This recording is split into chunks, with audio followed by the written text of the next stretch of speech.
Again, the bar is below ground, people. Oh, God.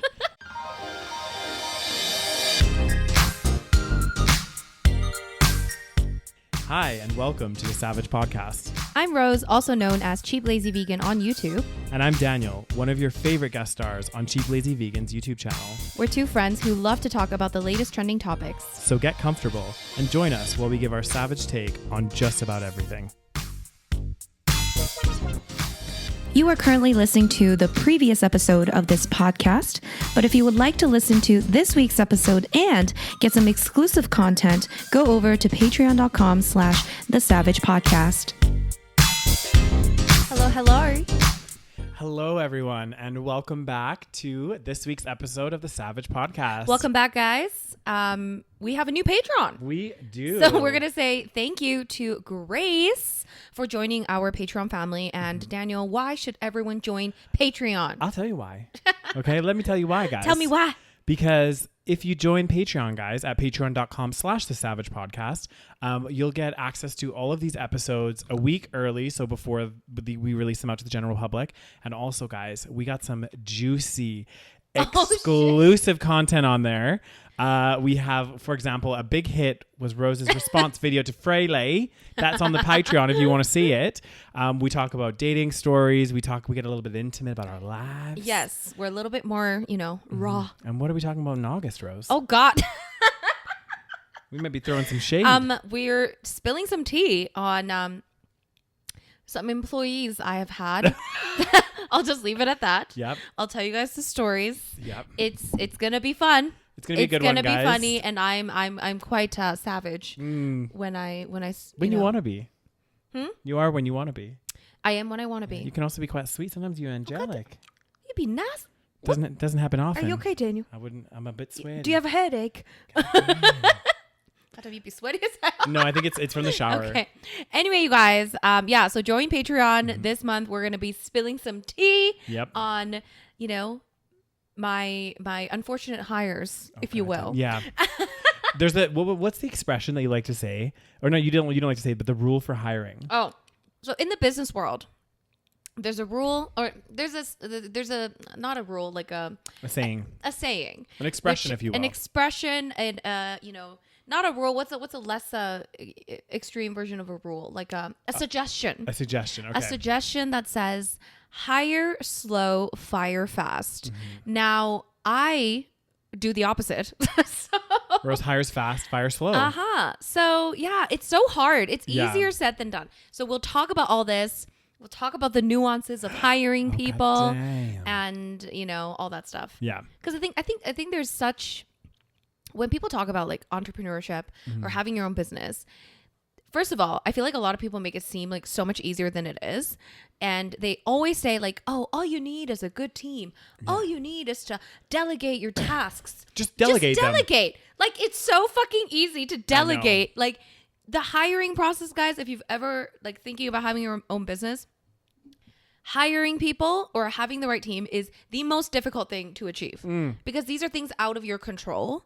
Anyway, we'll talk about all this in the Patreon exclusive. Yeah. And also it's not even just about, it is about hiring and stuff, but it's like this in the corporate world too. Like everywhere, it's so hard to find like good people, to be completely honest. Like, I don't know why, but like, especially like you get people, and there's been so many times where I've been on projects, like not necessarily at the firm that I'm at now, but at previous firms where you'll get like assigned like some kind of random project for the business, optimization or some kind of task like this. And you get people on your team that are so lazy. And I'm just like, you have to chase people for things all the time. And like, I get it. Sometimes you forget stuff, but it's just like, oh my God. And they're off sick all the time. And all this shit happens. Listen, like I have worked in many, many different jobs over the years. And the one thing I notice is most people are shit.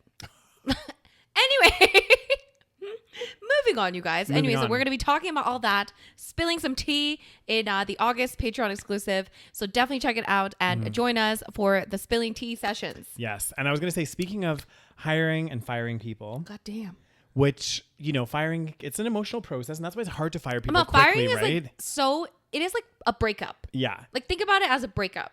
That's what it feels like. I know we kind of talked about this before in another episode. This was quite a while ago. There was a really famous CEO, I can't remember of what company, but decided to lay off like half the workforce or something ridiculous on Zoom. Do you remember he did it on a Zoom call?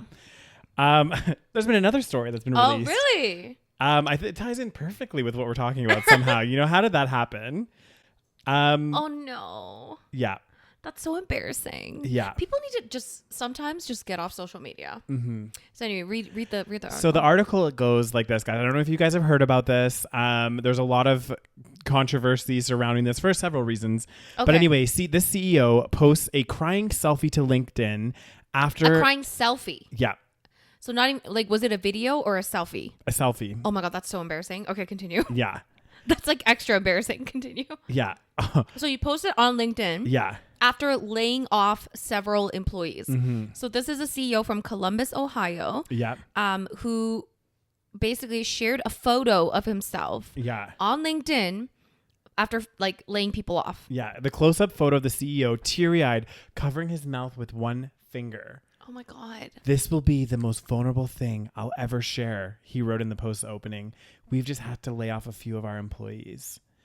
He called the layoffs the toughest thing I've ever had to do, which, I mean, it is hard. Listen, I'm not saying it's, and I don't even know if this is, I'm sure these are genuine tears, but dude, first of all, read the room. Yeah.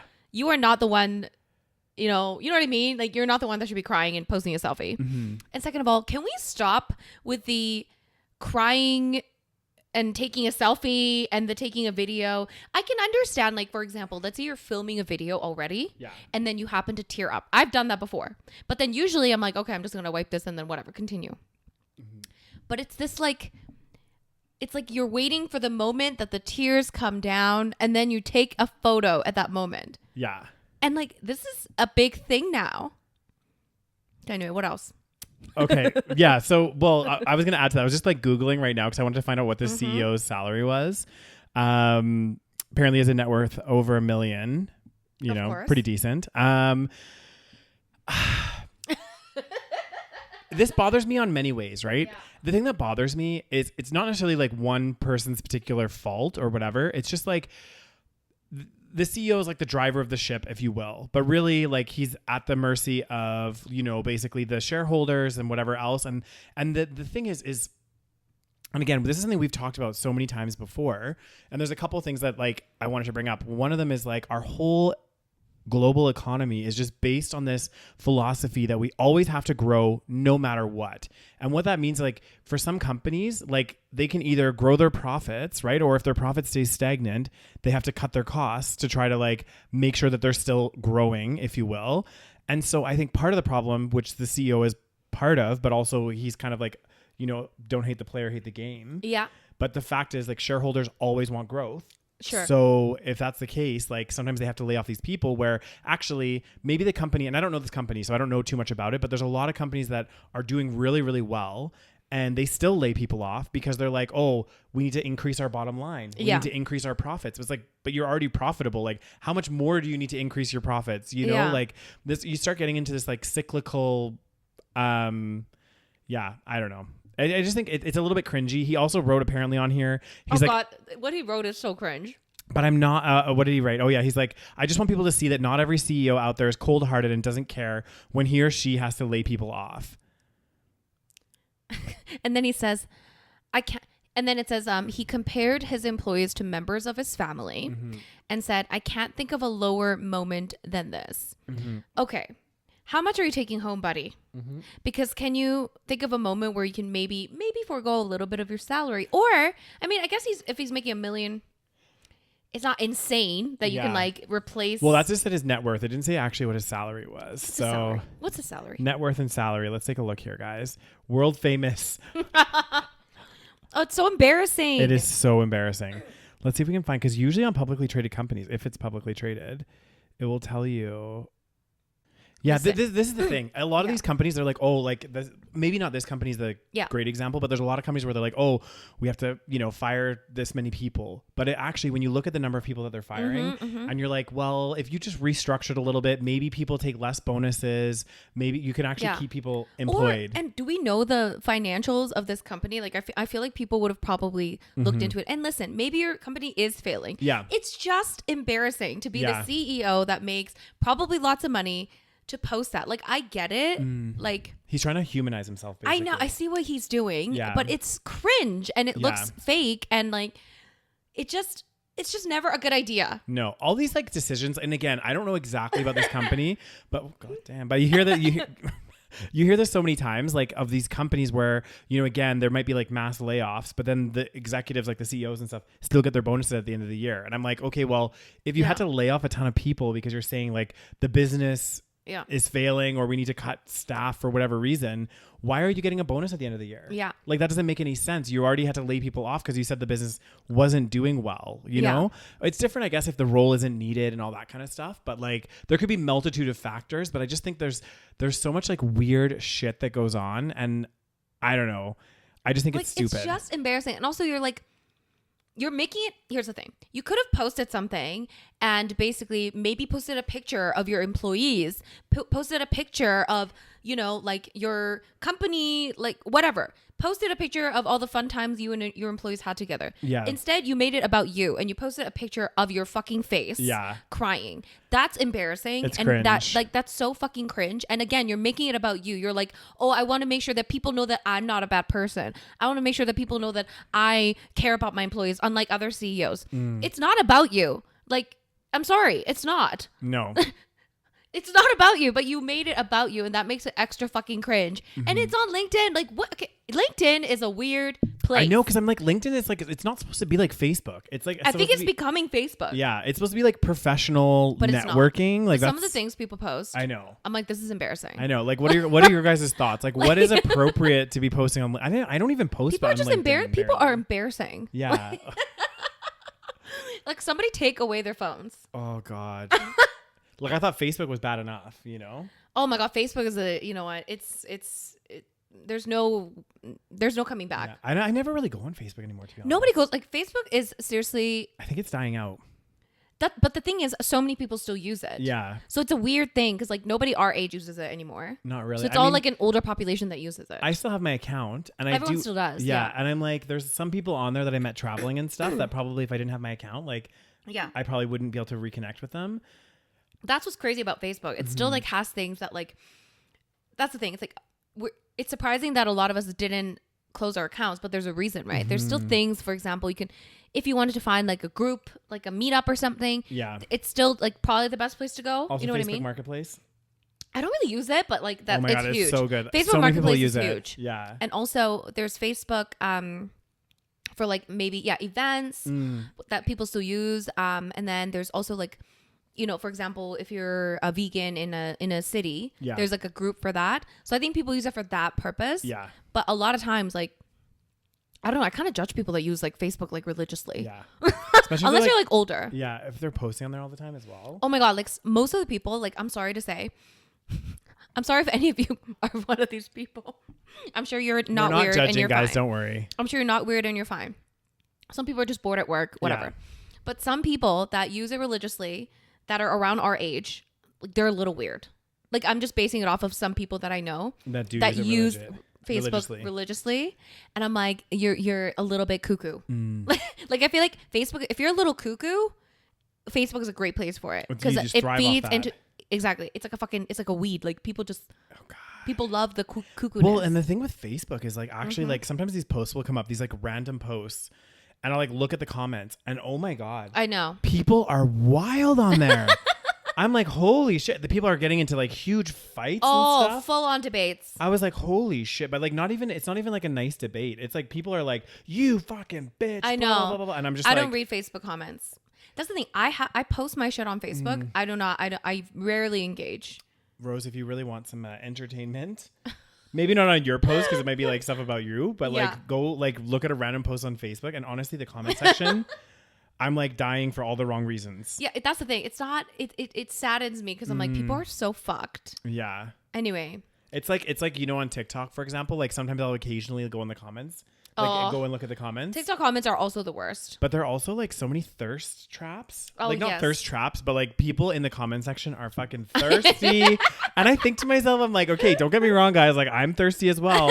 But I'm not going to post on a creator's fucking page being like, oh, I want your whatever. Your ass looks so hot in those pants or whatever. I'm like, I mean, I don't know who you're following on TikTok, I'm like, Daniel. who are these people? Who are you following on TikTok? I don't follow anyone. I just use my little algorithm, and I blame. You know who I blame about TikTok, Rose? Thank you. Moving on. God damn. So anyway, CEOs, please do not post a picture of your fucking face crying. It's embarrassing. Yeah. And try to just not do that in general. Like, no. That's like if somebody died and you posted a picture of your face. Yeah. You know what I mean? Like well, it's like, do you remember that story that we talked about, that girl? Like that funeral, yes. That model girl. The girl that went to her dad's funeral and then like all she did was post a picture of herself like in front of the casket. And like against the coffin. Like, come posing. on. Yeah. And I feel like, again, it's this social media. I mean, this story is very interesting because I feel like it highlights so many problems with our society. Social media is one where people become so self-absorbed that they think that this is appropriate behavior. And he probably thought, oh, people are going to love this. I'm going to get... I'm creating positivity around the world. I'm spreading positivity. You know, my other, other CEOs are going to follow suit. I'm revolutionary in this space. Yes. You know?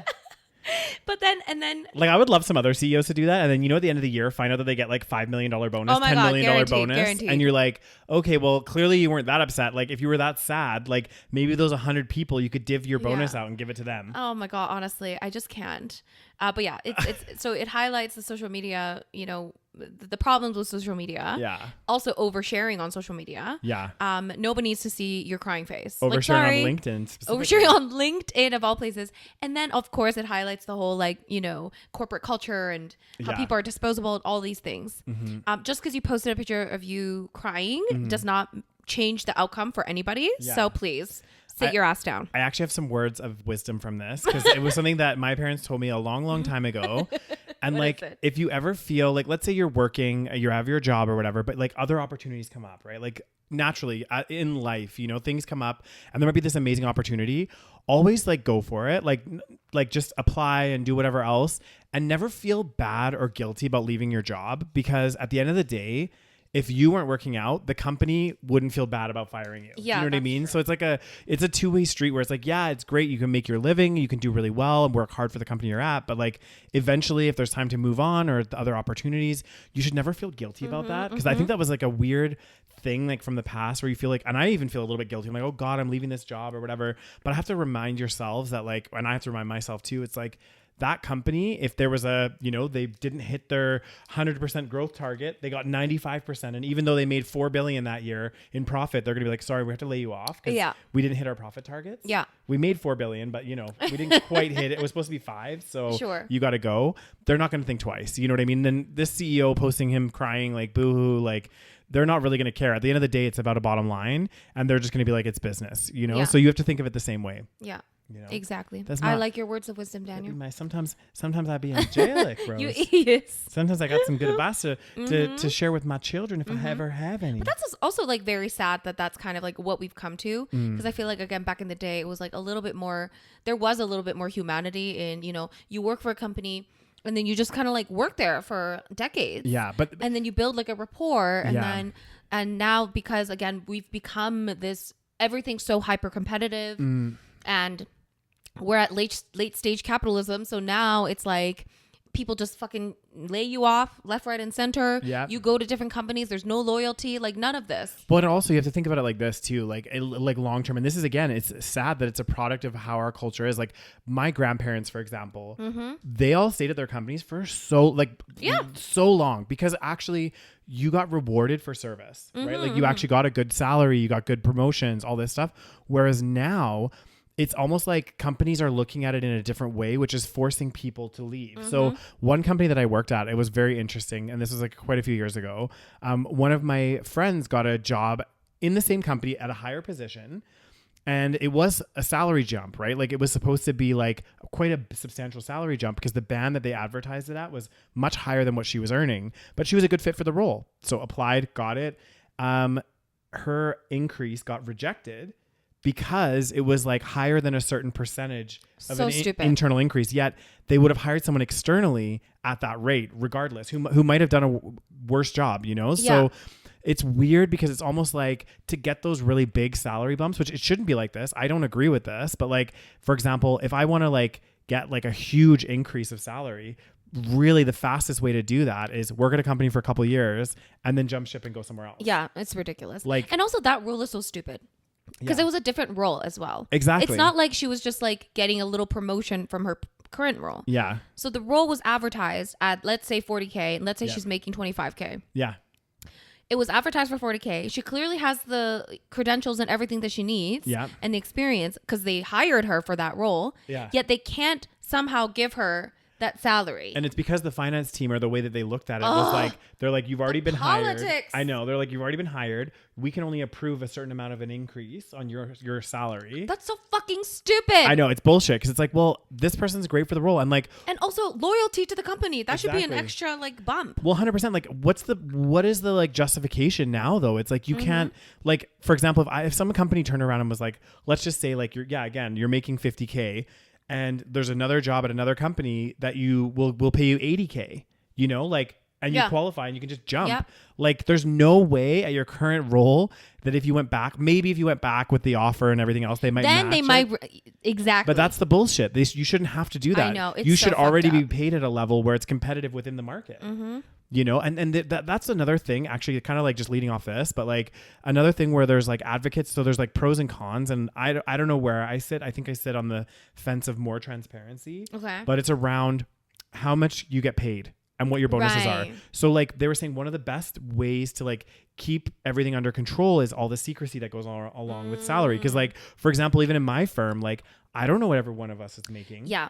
And also it's a way to keep the women quiet because we all know that women are probably making less. Yeah. Mm-hmm. But this is the whole thing, right? Like it's like this, whereas I think there should be a bit more transparency with all this stuff, right? Like that's true. Even with like bonus pools and things like that, like sometimes you're like, well, if you do get a bonus, sometimes they're not always that transparent as to, okay, well, how was this calculated for me? Like what metric, what finger in the air did you decide? Yeah, this is what my bonus is. Like, so yeah. It's ridiculous. I don't know. The whole corporate culture is it's a very strange place. Seriously. It's all a game. It's a game. We're all in a fucking game. Seriously, we're all in a game. It's like the whole like stock market, all that shit. It's like all a game. Like, it's based on the fundamentals of the underlying company. I'm like, is it though? Nope, you're just gambling. Continue. Next. Am I wrong though? It's gambling. I don't think so. Gambling is also based on certain level of analysis of whatever's happening. Yeah. It is. It's legit gambling. It's a game. Because you don't actually know. And half the time, people that do this for a living can't guess what the market's going to be. That should be the biggest indicator because they're always like, you know, there's that argument between active and passive investing. Mm-hmm. And they were saying like, I think it was like Warren Buffett or someone was like that was saying like passive investing always beats out active. And it's like, but active investing is like you have a portfolio manager and they're investing on your behalf and like all this stuff. And they're like paid to fucking do this job. And it just shows you that it is a guess. Yes. You know, it's not like there's some, but I don't even, you know what I mean? Like you never know. There could be a company that you're like, it's doing great financials, whatever else. And all of a sudden their share price plummets. Exactly. Like it's crazy. It's because it's literally like gambling where it's like the chances of losing is much higher. But then people see the few people that made a shit ton of money from doing the risky investments and they think that. Exactly. I'm going to be that. But I mean, GameStop's a perfect example, right? Yeah. There is no way you can tell me that GameStop at that time where it went crazy and all these people were buying in, they actually forced the price of the shares to skyrocket because of the demand for the stock. And it's like, well, there's no way that that's based on the value of the underlying value of the company. It's based on what the market sentiment is. Exactly. So like really no stock is actually like, they'll say it's based on fundamentals, but it's just like what people are willing to pay for it. Essentially. It's so stupid. Crazy. And we're gonna move on because I think this might be probably one of Rose's favorite stories that she's come across. Excuse me. That is not. This is going viral on social media. I know this is. Oh my god, this shit, guys, is going crazy. So let me read you the article. I'm sure a lot of you have heard of it already. Yeah. But the article title says the number of lonely single men in quotations is on the rise thanks to modern dating's higher standards. Yeah. Let that sink in for a second. This is what we always fucking talk about. Yeah. It's like, listen, people, and here's the thing. This is like a proof that all of these like alpha male men, all these like Andrew Tates of the world, and people that complain that, you know, the reason why men are lonely and shit is because women just don't know how to fulfill the traditional role. No, actually, it's because we no longer have to. Yeah. And we no longer have to deal with your ass. Yeah, and I love the little thing. By the way, guys, we're talking about heterosexual relationships first of all. Yes. But I love this little little line at the bottom.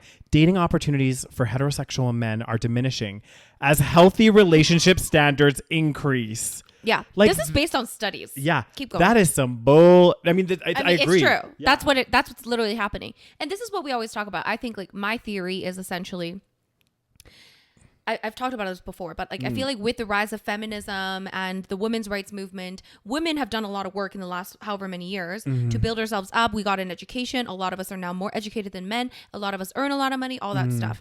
But a lot of men, because they've always just kind of coasted along, you didn't really need to improve on other areas of life. Yeah. Right? Because women still kind of took on the roles of like the caregiver or whatever. Yeah. And that those things, certain things didn't really change. Yeah. So I think that men haven't really done the same amount of like, as obviously we're talking about, generalizing, an entire fucking gender here. Yeah. But like men haven't done as much because they didn't need to. They were always at the top. They didn't need to like work their way up or whatever. Yeah. Essentially. Right. So we haven't, and also we've just never had extra expectations of men. Yeah. Well, and think about it like this too, like again, and part of it is just like this in many ways, it's like our society obviously has changed so much from back in the day. And I think one really like perfect example is like, you think about it, and like we talked about this as well, like how easy our lives would be if all we had to worry about was work. Because like back in the day, that's all people had to do is like the men would go to work. Yep. They would work their job. Their lunch would be packed by their wives. Breakfast would be ready by their wives. Their shirts, their shoes shined, pressed, everything all done for them. Laundry done for them. Kids taken care of. Dinner warm on the table when they get home. Like don't have to do dishes. Don't have to like literally have to do nothing except for fucking show up for work. Yeah. Oh my God. Like that would be such an easy life. Not saying that I want somebody to do that for me, but I'm just like, that's what used to happen. Right. And for women, it was like back in the, and they kind of mentioned this in this article as well. Like back in the day, like, women couldn't open bank accounts. Women couldn't drive. They couldn't do, so literally like, you couldn't do any of those things, right? Yeah. Whereas now it's like, actually, you don't need a man to do those things. Exactly. So the expectation of what a man brings into the relationship is different now. It's shifted, yes. Yeah, and men, like women have shifted their expectations in terms of like how they've changed with society, but a lot of men haven't changed theirs. Yeah. So it's not aligning. And they're saying like, I just think it's like, it's so... Just the way it's like the way it's worded is so golden. Like it says this. Well, it's increasingly clear why the good old days hold such a romantic appeal to men today. A new Psychology Today article says that modern dating's higher standards for straight men have created more lonely single men than ever. And the psychologist writing the column pretty much says that men need to fix everything about themselves or die alone, which sounds like a fun little choice. Did you write this article, Rose? But the thing is, I mean, listen, that's a little dramatic. Yeah. But not everything, but just like start like doing something. And the thing is, we always say this, the bar is below fucking sea level. Okay. It is fucking on the ocean floor. When we talk about you need to improve yourself, the bar is fucking low. Well, this is the thing. So you know how we keep saying about how this article is like, dating opportunities for heterosexual men are diminishing as healthy relationship standards increase, right? I saw this TikTok and this girl like read this word for word and she's like, healthy relationship standards have increased. What the fuck? My relationship standards are scraping the fucking bottom of the barrel, and men can't even meet that. Like that's the thing, though. Before, like we're talking a couple generations ago, we accepted those bottom of the barrel, below fucking sea level, standards because women had no choice, right? Yeah. We just had to get married, so we just kind of pick a guy that like maybe they weren't repulsed by. Yeah. And then of course some people had beautiful, healthy relationships, but a lot of women, they didn't have a choice but to get married. And also it was that the pressure was, if we think pressure is bad now, the pressure for women to get married before the age of 30 was huge at the time. Yeah. Like if you didn't have a baby, you were basically a useless woman. Like nobody, like everyone thought you were, what is like an old maid. Yeah. There's all of these condescending things. So if we think it's bad now, and it still is bad, it was so much worse, in our grandparents' age and our parents' age. Yeah. So people that didn't even necessarily want to get married had to get married because they couldn't maybe, do anything on their own, essentially. But also think about it, like even just think about the lifestyle of a single woman back in the day. Exactly. Right? Like literally you'd be staying at your parents still. Yeah. Like if you wanted to do anything, like you had to get married. Exactly. Like literally everything that like to open up any opportunities or anything for a woman, and not even saying that they were great opportunities, like they were just stuck in the house cleaning all day. But like, maybe their husband would take them out to the park or something. Right. But like, whereas now it's like you don't need to have a man in your life, really. Like you can buy your own place now. Yeah, it's a choice. And that's why, and unfortunately, because again, men haven't maybe improved themselves as much as women have.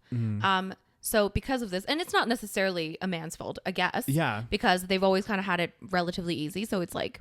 But also I think part of the problem, you're right. Like, but part of the problem is like you base your relationships, or a lot of people do, depending on like your upbringing and stuff, but a lot of it stems from our bringing up, right? Like our upbringing. Exactly. Yes. Our bringing up. That's okay.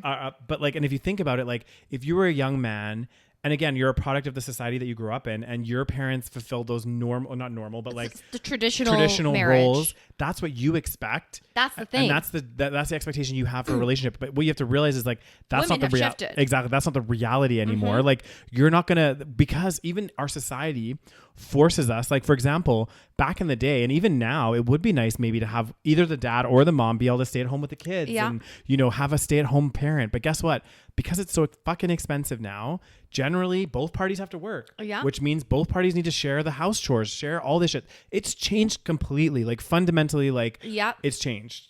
And it says here that the article cites a recent research study that found men are now more likely than women to be unpartnered, which wasn't the case 30 years ago. Again, this goes to show this. I can't say this loud enough, but basically we as women are always told, if you're single, you're sad, you're pathetic. And we're told this all the time. Obviously not specifically in those words. Yeah. But basically, it's like, how many times do we hear about the sad single, Bridget Jones, for example. Like, oh my gosh, she's 30 and she's single. What a tragedy. Yeah. But then a single man at that same age isn't looked on the same way. They're kind of looked on as, oh, he's a catch. Yeah. A woman is like, oh, what? Do you have a problem? Yeah, like, why is she single? But it's actually the opposite. Because... And it's a projection. Men are projecting their insecurities of being lonely and single to women. Whereas women, as we've said before in this podcast, there's been studies that single women are the happiest demographic. Childless women are the happiest demographic.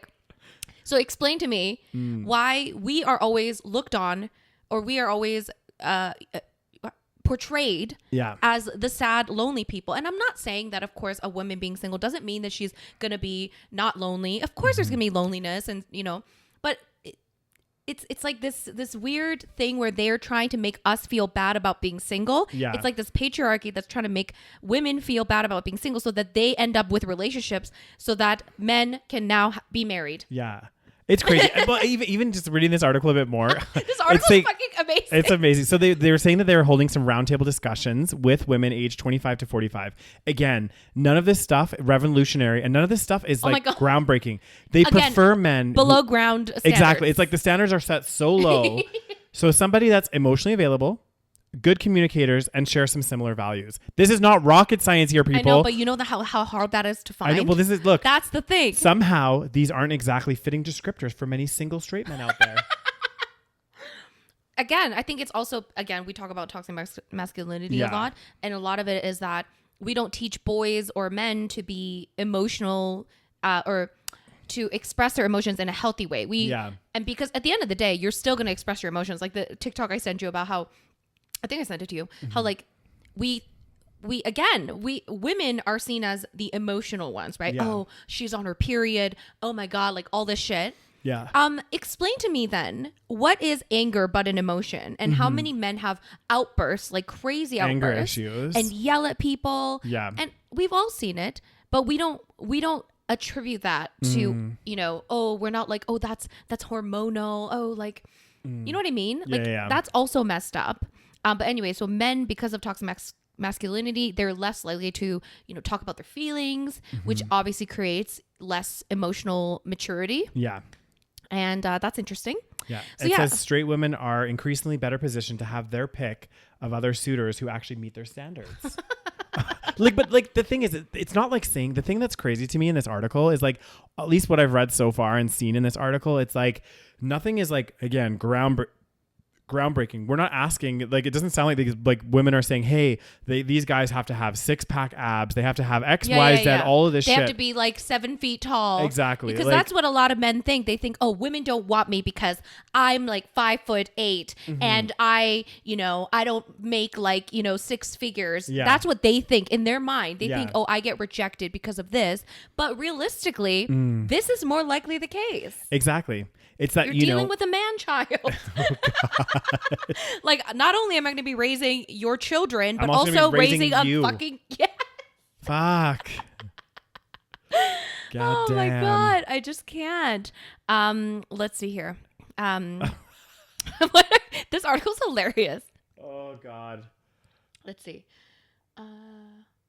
The knowledge that single straight men are running out of options unless they acquire the skills to be in healthy and supportive relationships is validating, but it also comes with its set of concerns. Growing numbers of lonely single men absolutely sound like a recipe for more self-victimizing incels. Yeah, more we're already seeing this happen, right? Like this is why we're getting the rise of these like Andrew Tate characters who are this whole idea of toxic masculinity, because Andrew Tate is like kind of appealing to the old way of like just the way he's like so disgusting with women and stuff. But a lot of guys are like, that's what I need. That's why, I'm not dating a girl. I need to treat her like she's my bitch and I can fuck whoever I want, like just crazy shit. And it's like, it creates, again, it's going to create some more problems. You're going to get these like feminist backlash, like all this. We're already seeing so much of it. Yeah. It's like, it's the women's fault. Listen, I'm not saying that some feminists maybe take it too far. Maybe they're a bit extreme. Yeah. Definitely, like, I'm sure that's the case.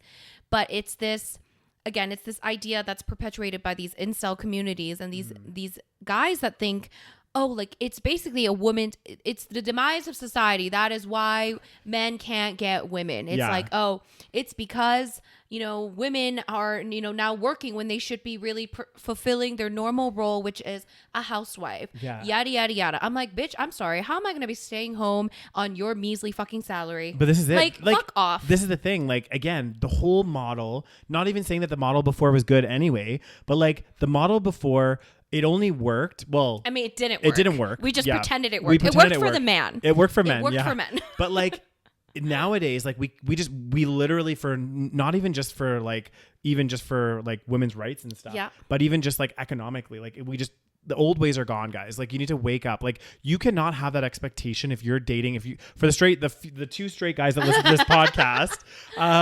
But like, you can't have that expectation that you and your partner are both working. And then when you get home, it's like, she's expected to do all the cleaning. Mm-hmm. She's expected, like, how is that even fair? Right. And especially like a lot of women now make more than their partners. So it's like, should the expectation then be on you to do all the housework? Like, it's just like, you're never going to win. I know, it's ridiculous. Yeah. And, I was going to say something else, but I think the issue is that men, again, they blame everyone else. Mm-hmm. That's the thing. The secret is, I always say this, I feel like men can get laid so easily, but they just fuck it up because they have no fucking clue what they're doing. The bar is below ground, guys. Mm-hmm. Did I tell you about this TikTok I saw where a girl was like ready to marry this guy because he offered to go out and buy tampons for her? Yeah, I did. You think you sent it to me? Yeah.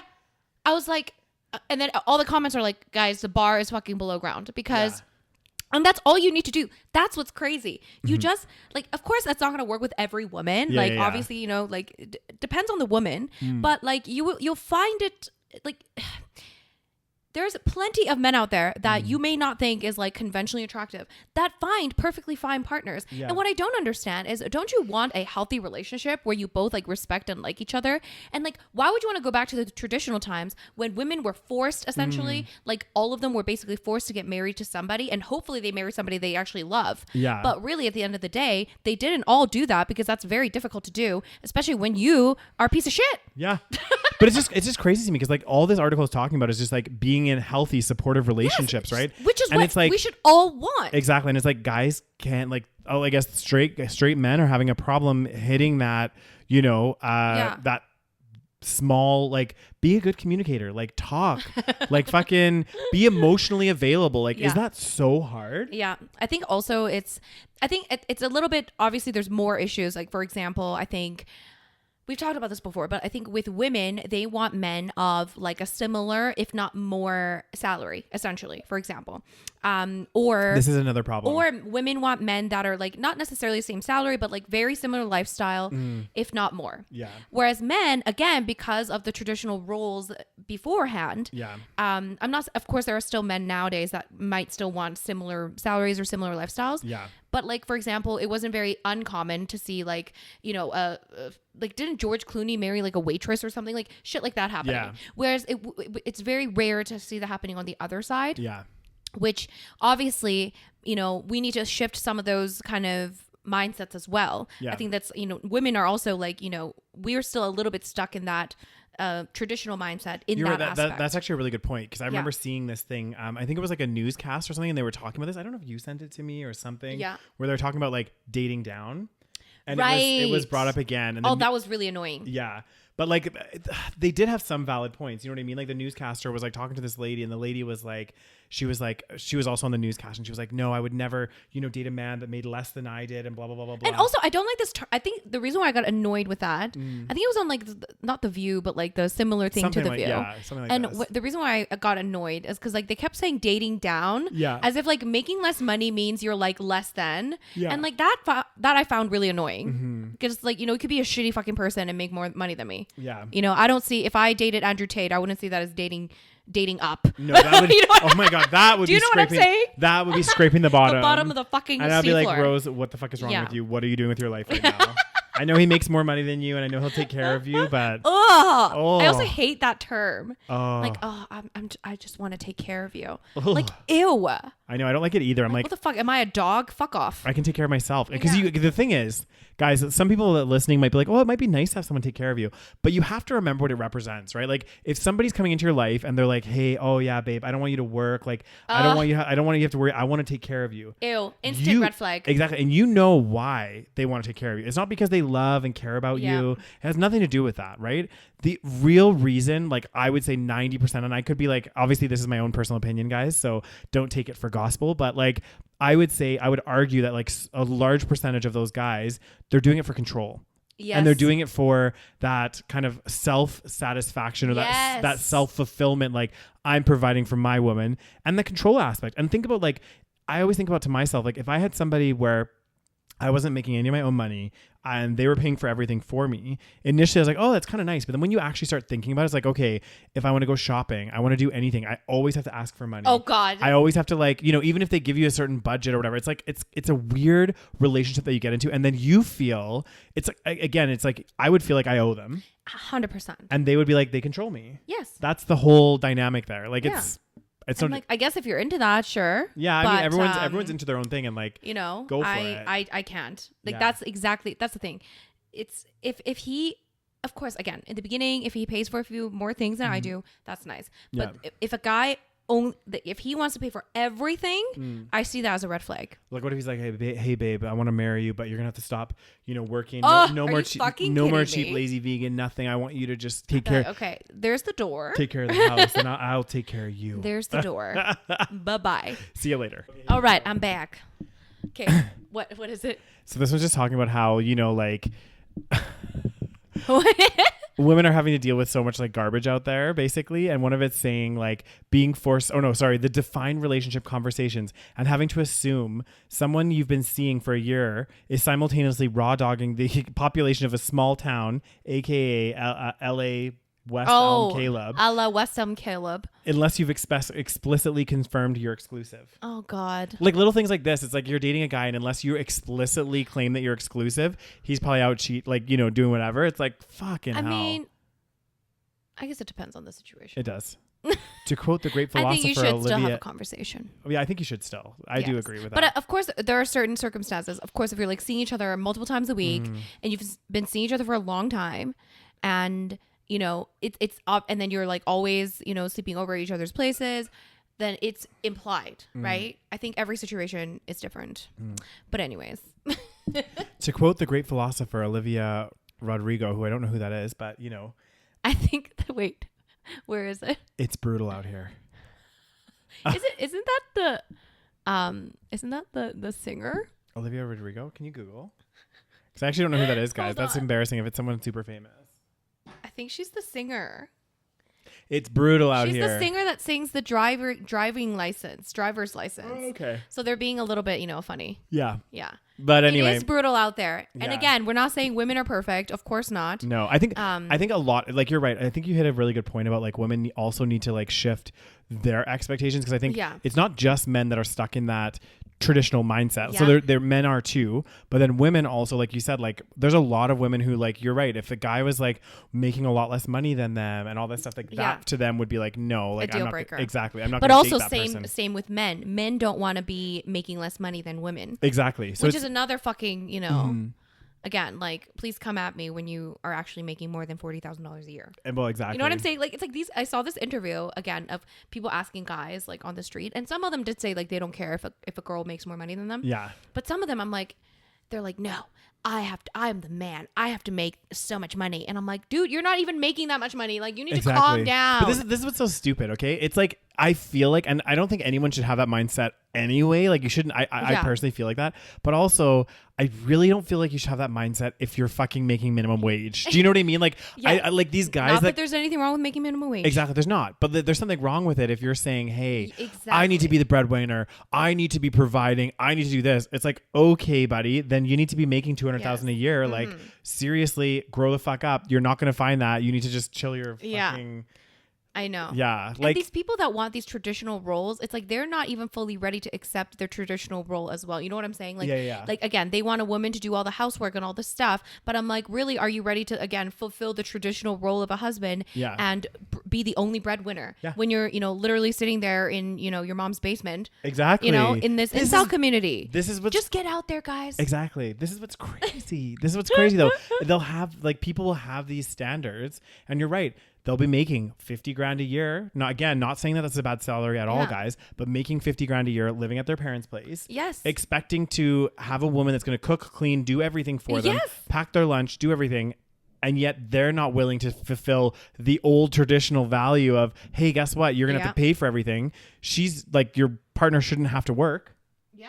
That was like an old, Oh, like, God. Anyway, this article is hilarious. I just keep seeing shit like this all over. Oh God, the TikTok space on this, guys. They're like loving this. Oh.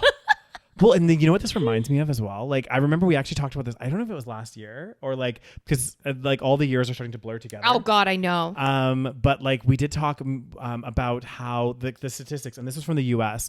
They were saying that like, obsessed with that statistic. Oh God, I just love saying virgin pandemic. Because it like did again. There is a virgin pandemic. There is. They were saying like surprisingly, and again, this brings up its own societal issues. We kind of talked about some of them, like more toxic masculinity and all this kind of stuff. But they were saying that men under 30, at least the ones, I don't know how they did the study, like probably some kind of survey or whatever, and men under 30 more increasingly in the last kind of 10 years are, not having sexual partners or, very limited sexual experiences. Yeah. Some not at all. Like we're talking about like virgins well into their 30s. You know what I mean? Like, and not really like engaging or talking to women. Well, again, it brings up so many other societal factors, and we joke about it, but it's actually a problem. Yeah. And, like we talked about, I think it's there's so many different factors. Again, maybe it's one of the, women having higher expectations is a big one, but also it's the world that we've created where, we're so digitally, connected, and all we do is like watch TikToks. And I mean, we're part of that problem as well, but people just don't know how to engage in normal conversation in everyday normal life. They're only talking to each other on social media. Yeah. So it's like, when are you going to ever meet somebody in person? And how are you going to deal with that? Well, and the thing is that when you're interacting with people on social media, you're not your like true self. No, really. And you can't be. Exactly. It's not the best form of communication. I think it was that book that we read, Modern Love. Yeah, Modern Romance. Modern Romance. Yeah. There was like a scene or something where they were talking about guys interacting with girls on social media. And it's like, if you see a girl come up on your social media feed, she looks gorgeous in a bikini. Yeah. You might double like her or double tap her or whatever. And then you might write something like, oh, you look incredible in that swimsuit or whatever. But like really cringy stuff that like if you met them in person, you would never like, oh, your tits look amazing in that swimsuit. Like really out of this, because there's like, it's the person's not there. It's like you just see a digital thing. So it's so much easier for you to just be like, oh, whatever, fuck it. And then like, if they meet in real life, they'll probably just be like, hey. Yeah. You know what I mean? I've had this happen. How many people have we met that we've chatted with, and then we meet them in real life and we're like, you're a completely different person. Yeah. One of them was like, honestly, it wasn't like one of my worst dates, but I just remember there was this really cute guy in London. We were chatting, like he seemed to be a really good conversationalist over text message. And this is a red flag, guys, because you never know until you meet them. If they're good on text message, the chance that they're good in real life might be lower. Yeah. Who knows? Right. Like Daniel, horrible on text message. Relatively good conversationist sometimes in person. Yeah, sometimes talks a little too much. I do, yeah. But anyway, met up with this guy to go on this date. Honestly, one of the most, well, not the most, but like just such a miserable person. Like complained about everything. I remember like talking to him and I was like, oh, that's really cool. You like worked this job. He like worked some job in a different country for a couple of years, and he was like, yeah, it was all right. And I was like, but what did you do there? Like getting excited, like tell me more about it. He's like, well, I didn't really do much. I was working all the time. And I was like, oh God, you sound so boring. I know. I was like, what is like your deal? And he just like had a day of like some kind of work activity. So he didn't even work that day. And I was like, oh, wasn't it nice to have like the day off and do like corporate activity? Cause it's like pretty chill usually.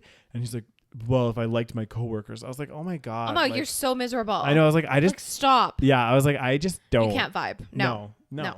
And again, I don't think that's a hard expectation. Again, the bar is below ground, people. And it's just like, it is a minefield out there, guys. It is a fucking minefield. Like, why? I want to know. Like, I want to ask this question to the audience. Like, why do you think it's got so bad out there? I think it's a mixture of so many different things. It's harder to meet people because, again, we've created this, not just with social media, but we've created this hyper individualist society where we are, just in our apartments. We don't know our neighbors ever. That's true. And we, one of the good things about the good old days, of course, there was toxic things like we've discussed already.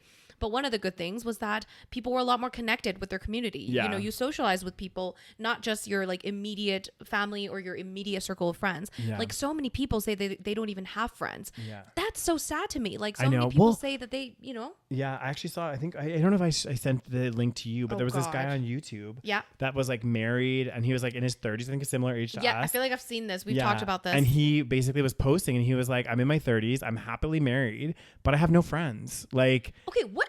That's another thing. This obsession with the nuclear family, which is another like post late stage capitalist symptom, in my opinion. The obsession with the nuclear family has created people obsessed with only finding a romantic partner and having babies. And they don't nurture other relationships as much and friendships as much because it's not as valued in society. Like we've always discussed, it's like nobody cares how many friends you have and how fulfilling your friendships are. Or even your family, like your non-romantic family, like the family you're born into. Nobody really cares about that. They just care if you're in a relationship. That's all they care about. That's literally all they care about. Dang. So it's like, of course people are going to focus more on finding a romantic partner because that's all that's valued in our society. Exactly. They're like, oh, and this guy was like actually really sad. He's like, I want to make friends. I know. Like, I need to make friends. Like, let me see. How many people don't have friends? There's a study for everything, isn't there? So this is in 2021. Americans have fewer friends than ever before. Again, this is another, potential symptom of whatever society we've created, that something is not working. There is a loneliness pandemic. People love using the term pandemic. Damn, there'd be a virgin pandemic, a loneliness pandemic in conjunction. Oh my God. Virgins it says be lonely. with the US, this is US based, but I think we can extrapolate that in other places. Maybe US is maybe even worse, probably. With the US population numbering at least 336 million, you'd think we wouldn't suffer from a lack of people in our lives. Nonetheless, a recent survey, again, it's not really a study, it's a survey, but still, a recent survey found that the majority of Americans have fewer friends than they did 3 decades ago. So let's see here. This survey, so they surveyed people, let's see, I'll just give you the numbers here. 49% of Americans, nearly half, reported having fewer friends fewer than 3 close friends. This marks a nearly twofold increase from 1990, when less than 1/3 of Americans had 3 or fewer friends. And then it says during that year, 33%, so this is in 1990, 33% reported having 10 or more close friends compared to just 13 today. And if it wasn't bad enough, 12% of interviewees claim to have 0 friends today, which is 4 times as many as 30 years ago. Wow. So, and again, this is just self-report. Like random, yeah, but you can kind of see the patterns. Yeah, like I think the thing is, all of this stuff is linked. Yeah. You know what I mean? Like this whole, Virgin pandemic, the loneliness pandemic, the single pandemic. Like there'd be in a world. This single pandemic. Yeah. We'd be in a world of pandemics, guys. And like, I don't know. I think like every country has its problems and stuff. But one thing I really do miss, or I really loved about Spain, and I don't know what it's like now, but like when I was there, is like they do really have like community feel. Yeah. Yeah. Like I think a lot of European countries do have this still. But it's more like centered around like these like plazas and stuff where people would go after work. And I just feel like it's a lot more social there. Whereas like, I definitely feel like the North American model, like it's failing. Yes. And also this again ties to what we always complain about, which is the car dependent culture. Yeah. Which again is another small potential reason. Yeah. That we just don't see people outside of our immediate, family. I even think about here in Calgary. Like, so one of my good friends, she's married to a Mexican guy. Yeah. And literally their culture is very different. They're very literally they always right? They have friends, people at their house all the time. That's so nice. Friends, his family comes and visit all the time. Like it's sometimes it's almost overwhelming when I go there. Yeah. But it's nice. Like literally every time I'm there, there's like it's a very Latino culture. Yeah. I love it. Yeah. But I mean Latino cultures have their own problems as well. Course, but like I do love that social, like being around people all the time and like having these like amazing like social gatherings all the time and always wanting to do that. Yeah, that's so nice. I really like that. I love it. And I think that's one of the they say Mexico is one of the like people are very happy in Mexico despite having so many political issues and problems and corruption and so many like when we hear some news about Mexico, it's like it sounds like a hellscape sometimes, right? Yeah. It's like all these drug lords and all this stuff. But they say it's like and people like don't have a lot of money and all that stuff. Yeah. But they say people there are happy. Yeah. And I think that's probably one of the big reasons why. It's the importance. They stress the importance of just in their culture alone of socializing with their family and friends and just having people over and like doing stuff like that. Exactly. Whereas here it's like, oh my God, if I'm going to meet my friend, we better like schedule it like 4 days in advance or like a week in advance and make sure we all like align, our calendars align. We have to meet at this time to this time. Like we don't just like randomly drop by someone's place, be like, hey, here's a pie. But it was nice. I wish we did that. I know. I wish we did. But if I showed up at your house, you'd be like, leave. Like, I'm busy. No, I think maybe I should start embracing this. Maybe I need to marry a Latino man. Maybe that's what needs to happen. And then we'll just, open our house up to guests. And so you'll have people here all the time. I think you'll get a little overwhelmed, Rose. I'll just be a housewife. Yeah. I'll just make snacks for everybody, all the children. Oh, God damn. Feeding the children. But yeah, no, I do. And I think you're right. Like car culture is a big part of it too. That like, killed a lot of it. There's a multitude of different problems, there's guys. Definitely right? like cultural elements to every, like, for example, Latino, like the fact they're living in Calgary, but because they're from Mexican descent, it's normal for them to have, people over all the time and have their relatives over and their friends of relatives over or whatever. Like that's all very normal. Like I'm not kidding you. Every time I'm there, he always has friends over, always like family people over. Like last time you said hi to one of his like friends or family members. Yeah. I was like, who's the Spanish person you're talking to? Yeah. Like, that's my friend's like husband's like whatever. And I was like, oh my God. Which is random. awesome, which I really like that aspect about that culture. And I think, for sure, North America is like, it's the definition of hyper individualist culture. Even though technically Mexico is in North America. That's true. But it's a very different culture. Like, let's face it, right? Is, like when we talk about North American culture, we really mean America, like the US and Canada. Yeah. We're not really talking about, yes, technically Mexico is in North America, but their culture is so different from us. Like it is. They definitely vibe more with like South America a little bit. Yeah, Central and South. Yeah, exactly. Sure. But I don't know. How do we fix it, Daniels? I don't know, guys. We got a lot of pandemics to fix. We got the single pandemic. We got the virgin pandemic. We got the loneliness pandemic. What else we got? We got the COVID pandemic. We got the monkeypox pandemic. Is that a pandemic yet? We have also the. Did you get your vaccine? I haven't got my vaccine. Daniel, have you got yours?